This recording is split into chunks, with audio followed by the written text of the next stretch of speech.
Hi అందరికీ welcome back to our channel. So ఈ video వచ్చేసరికి కుకింగ్ వీడియో అనమాట. మేమైతే ఈరోజు సండే స్పెషల్ చిన్న చేపల పచ్చడి కుక్ చేసుకోబోతున్నాము. సో ఈ పచ్చడికి కావాల్సిన పదార్థాలు: కారం 3 టేబుల్ స్పూన్లు, ఉప్పు 3 టేబుల్ స్పూన్లు, పసుపు 1/2 టీ స్పూను, నిమ్మరసం 5 టేబుల్ స్పూన్లు, తగినంత నూనె, చిన్న చేపలు మేమైతే 1/2 కేజీ తీసుకున్నాము, జింజర్ గార్లిక్ పేస్ట్ 2 టేబుల్ స్పూన్లు, ధనియాల పొడి 2 టేబుల్ స్పూన్లు, జీలకర్ర పొడి 2 టేబుల్ స్పూన్లు. ముందుగా ఒక బాండి పెట్టుకొని అందులో నూనె పోసుకోవాలి. మేమైతే 1/2 కేజీ చేపలకు 1/2 కేజీ ఆయిల్ వాడాము. ఆయిల్ కొంచెం వేడెక్కాక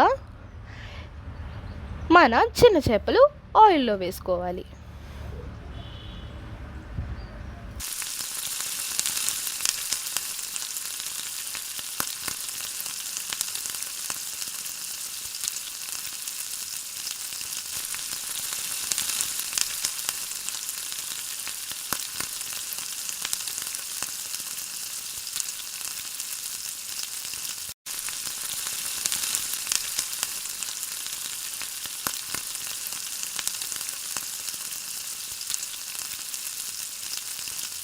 సో మనం వేసుకున్న చేపలైతే గోల్డెన్ బ్రౌన్ కలర్ వచ్చే వరకు ఫ్రై చేసుకోవాలి.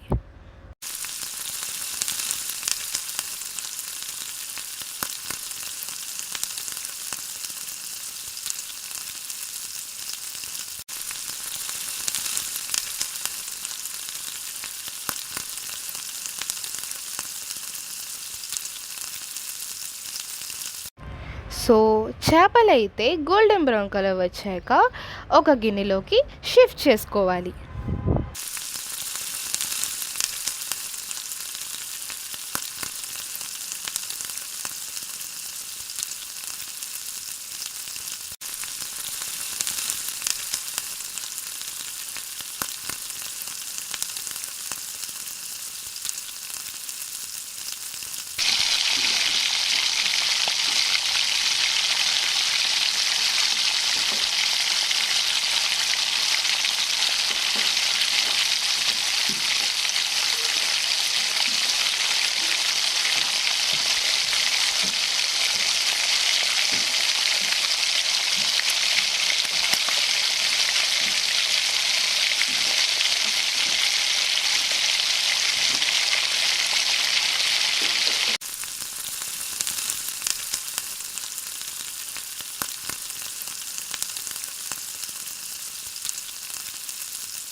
సో ఇప్పుడు మనం వేసుకున్న జింజర్ గార్లిక్ పేస్ట్ మొత్తం వేగాక పసుపు 1/2 టేబుల్ స్పూను, ఉప్పు 3 టేబుల్ స్పూన్లు, కారం 3 టేబుల్ స్పూన్లు వేసుకోవాలి.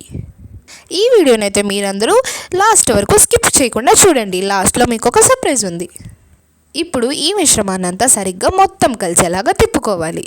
ఇప్పుడు ఈ మిశ్రమంలోకి మనం ఇందాక ఫ్రై చేసి పెట్టుకున్న చిన్న చేపలు వేసుకొని సరిగ్గా మొత్తం కలిసేలాగా ఒకసారి తిప్పుకోవాలి. ఇప్పుడు ఈ మిశ్రమంలోకి ధనియాల పొడి 2 టేబుల్ స్పూన్లు మరియు జీలకర్ర పొడి 2 టేబుల్ స్పూన్లు వేసుకోవాలి. ఈ మిశ్రమం మొత్తం కలిసేలాగా ఒకసారి తిప్పుకోవాలి. సో సర్ప్రైజ్ ఉందని చెప్పా కదా, అదైతే ఎవరైతే ఈ వీడియోని లైక్ చేస్తారో, షేర్ చేస్తారో అండ్ కమెంట్ చేస్తారో వాళ్ళకి శారీస్ ఫ్రీగా ఇచ్చేస్తున్నాము. మరి ఇంకెందుకు లేదు, త్వరగా లైక్ చేసేసుకోండి. సో ఇప్పుడు ఈ మిశ్రమాన్ని అయితే స్టవ్ ఆఫ్ చేసేసి ఒక గిన్నెలోకి ట్రాన్స్ఫర్ చేసేసుకోవాలి. ఈ మిశ్రమం అంతా చల్లారాక దీంట్లోకి 5 టేబుల్ స్పూన్ల నిమ్మరసం వేసి మొత్తం ఒకసారి కలుపుకుంటే మన చేపల పచ్చడి రెడీ.